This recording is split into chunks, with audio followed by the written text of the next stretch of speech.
तो आज हम उपस्थित हैं रायपुर के तूता में और आप देख सकते हैं जो बीएडधारी सहायक शिक्षक हैं उनके प्रदर्शन का आज 35वां दिन है और 35 दिन से लगातार वो तूता और रायपुर के अन्य स्थानों में अपना प्रदर्शन लगातार जारी रखे हुए हैं। आप आगे देख सकते हैं पुलिस की गाड़ियां जो कल बीएडधारी शिक्षकों को यहां पर उठा के लेके आई थी उसको रोक के रखा गया है सहायक शिक्षकों के द्वारा और जैसे ही इनका टर्मिनेशन जारी हुआ है उसके बाद से इनका प्रदर्शन काफ़ी उग्र हो चुका है।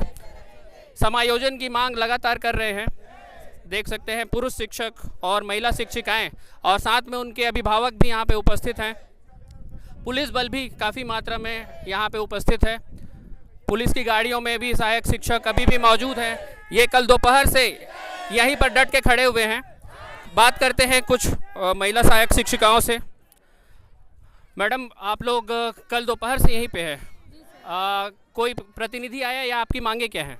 नहीं सर, अभी तक कोई प्रतिनिधि नहीं आया है। हम सुबह ओपी चौधरी सर के घर के पास गए थे, वो भी हमसे मिलने नहीं आए सर, इवन घर के सामने भी। फिर हम यहाँ जब भी पुलिस बस में बैठा के लाए गए फिर हम तब से यही बैठे हैं सर। तो आप देख सकते हैं कल दोपहर से जो शिक्षिकाएं हैं यहीं बैठी हुई हैं और कुछ और शिक्षिकाओं से बात करते हैं। मैडम, समिति गठित की गई है आप लोगों के लिए, ये सरकार का कहना है, उसके बावजूद आप लोग इस तरीके से प्रदर्शन पे बैठे हैं, क्या अन्य मांगे हैं आपकी? सर देखिए, सरकार हमको बोल रही है कि कमेटी गठित की गई, ये बहुत पहले से बोल रही थी, लेकिन जब टर्मिनेशन लेटर आया है उसके बाद जब दबाव डाला गया है सरकार के, तभी सरकार ने हमारे लिए कमेटी गठित की। कमेटियां बहुत सी आती है, इतिहास गवाह है कि कमेटियां बहुत सी आई है। उदाहरण के लिए झीरम घाटी कमेटी देखिए, आज तक की उसका फाइल जो है जज का तस पड़ा हुआ है। हमारी भी वैसी ही दुर्दशा हो जाएगी। हमारी कमेटी को एक सीमा तय नहीं किया गया है कि तय सीमा पर, इस सीमा पर कमेटी अपना रिपोर्ट पेश करे। हम सरकार से यही मांग करते हैं कि सरकार को हम 14 दिन का समय देते हैं कि सरकार 14 दिन के अंदर अपनी कमेटी को रिपोर्ट को तय करे और हमें अब समायोजित करे। हमें सिर्फ ये चाहिए कि कमेटी अपना सीमा तय करके रखे। जी मैम, कल दोपहर से आप यहाँ बैठे हैं, किस प्रकार की समस्याओं का सामना आपको करना पड़ा है? सर, दोपहर को तो इतना जो तेज धूप है वो झेल रहे हैं। कई लोग बेहोश हो रहे हैं, हमारी महिला साथी। एम्बुलेंस भी नहीं है, पीने के लिए पानी बड़े मुश्किल से इकट्ठा करके लाए हैं। अब देखिए, रात जैसे ही हुई तो रात में कड़ाके की ठंड पड़ी थी सर। हमारे पास अभी ओढ़ने के लिए भी कोई कंबल वम्बल नहीं है। बहुत सारी दिक्कतें हो रही है सर, फ्रेश होने के लिए, नहाने धोने, ये सब के लिए हम ऐसे के वैसे ही बैठे हुए हैं यहाँ पे, क्योंकि हमारी मांग बस इतनी है कि 14 दिनों के अंदर कमेटी अपना निर्णय समायोजन का हमारे लिए लेकर के आए। कल हम लोग जब ओपी चौधरी जी के यहाँ गए थे तो हम बोले थे कि 15 दिन, तो उसमें से एक दिन आज चला गया है, इसलिए हम बार बार बोल रहे हैं 14 दिनों के अंदर ही हमें कमेटी का निर्णय जो समायोजित जिस तरीके से करेगी वो हमें लिखित रूप में आज चाहिए। आज अगर लिखित रूप में दे देती है कि 14 दिनों में आपका समायोजन होगा, तभी हम यहाँ से हटेंगे। तो आप देख सकते हैं समायोजन की मांग को लेकर ये गए थे ओपी चौधरी सर के यहाँ और वहाँ से इनको पुलिस की गाड़ियों में भरकर यहाँ तूता के मैदान लाया गया है और तब से लेकर कल दोपहर से अभी तक ये सभी सहायक शिक्षिकाएं और शिक्षक यहाँ पे मौजूद हैं। कुछ शिक्षिकाएं जो हैं बस के अंदर भी मौजूद हैं, हम उनसे बात करके उनकी मांगे जानने की कोशिश करते हैं। इनका कहना है कि 14 दिन के भीतर जो समिति गठित की गई है वो तय सीमा के अंदर अपना डिसीजन जो है वो प्रस्तुत करे, वो भी लिखित में। तो इन मांगों के अलावा और भी कुछ मांगे हैं इनकी, जिसको हम लोग जानने का प्रयास करेंगे। पीछे आप देख सकते हैं पुलिस बल भी काफ़ी संख्या में मौजूद है।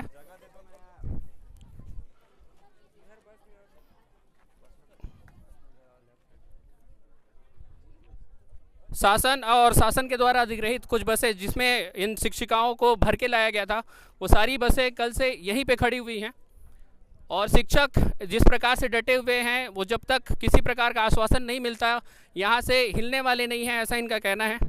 आइए बस के भीतर कुछ शिक्षिकाओं से बात करते हैं जो कल दोपहर से ही बस के भीतर बैठे हुए हैं।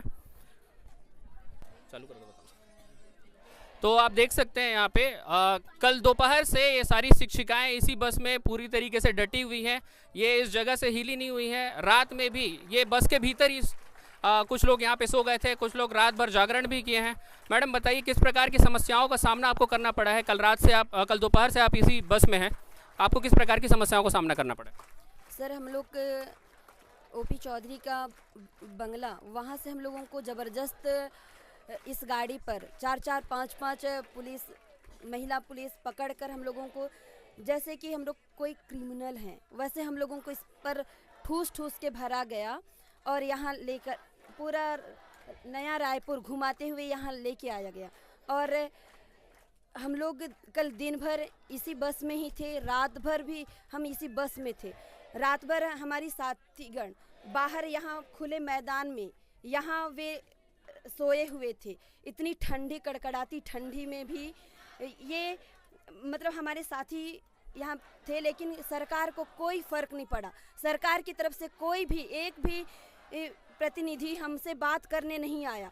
हम लोग यही चाहते हैं सर कि सरकार की जो भी प्रतिनिधि एक कम से कम आए और हमसे बातें करे, हमें आश्वासन लिखित में दे कि जो कमेटी गठित हुई है उसकी फैसला 15 दिनों के अंदर हमें मिले और हमारी जो भी हमें टर्मिनेट किया गया है तो उसे खारिज करे, वापस करे और हमें नई जगह नियुक्ति दे। बस यही हम मांग करते हैं। जी मैडम, आपको किस प्रकार की समस्याओं का सामना करना पड़ा? सर जैसे कि मैम ने बताया, हम लोग मॉर्निंग से क्या बोलते हैं वहाँ ओपी चौधरी सर के यहाँ इस उम्मीद से गए थे कि कम से कम वो हमसे आके बात करें, एटलीस्ट हमको ये तसल्ली दे कि भाई क्या बोलते हैं आप लोग निश्चिंत रहिए और हम लोग आप लोगों के बारे में सोच रहे हैं, हम कर रहे हैं करके लिखित में अगर दे देते तो हम वहीं से चुपचाप वापस आ जाते। इतना ठूस के उन लोगों को भरने की ज़रूरत नहीं पड़ती और हमारे साथ वही हुआ। वहाँ पर मैं देख रही थी सबके सब जितने भी मैम लोग थे जिनके पास बच्चे थे, छोटे छोटे बच्चे थे, उन लोगों को भी क्या बोलते हैं क्या कर रहे थे वो लोग, मैम लोग जो पुलिस मैम लोग थे वो लोग क्या बोलते ज़बरदस्ती उठा के डाल रहे थे। और उसके साथ साथ एक ये है ठूस के डाले हैं और हम लोग को यहाँ पे लाए हैं। तब से हम लोग यहीं पे हैं और जिस तरीके से लोग हमको यहाँ पे भरे हैं, ठूस के भरे हैं, हम लोग चाह रहे हैं कि क्या बोलते हैं हम अब नहीं उतरेंगे, क्योंकि बस में तो वही लोग बिठाए हैं। तो हम लोग जिस उम्मीद से वहाँ पे गए थे वही उम्मीद हम यहाँ पे भी लगा के बैठे हैं कि यहाँ पे भी कोई प्रतिनिधि हमसे आके बात करे और बोले, हमको आश्वासन दे, लिखित हमको बोले कि आप लोग निश्चिंत रहिए, आपका समायोजन किया जाएगा, आपकी नौकरी बचाई जाएगी।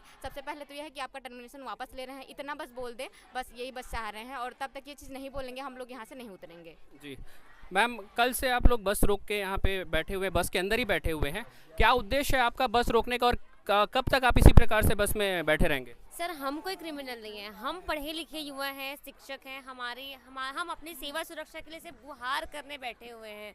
हमें नहीं आता हड़ताल करना, प्रोटेस्ट करना, कैसे करते हैं, क्या करते हैं, हमें इन सब चीज़ों का बिल्कुल नॉलेज नहीं है सर। हम सिर्फ गुहार लगाने बैठे हैं कि कोई आए, सरकार का प्रतिनिधि आए, हमसे बात करे या हमें वहाँ तक ले जाए ताकि हम उनसे बात करें, बस इसलिए हम यहाँ बैठे हैं। तो देख सकते हैं आप, 35 दिन हो गए, इनका कहना है कि सरकार का कोई प्रतिनिधि अभी तक इनसे बात करने नहीं आया है।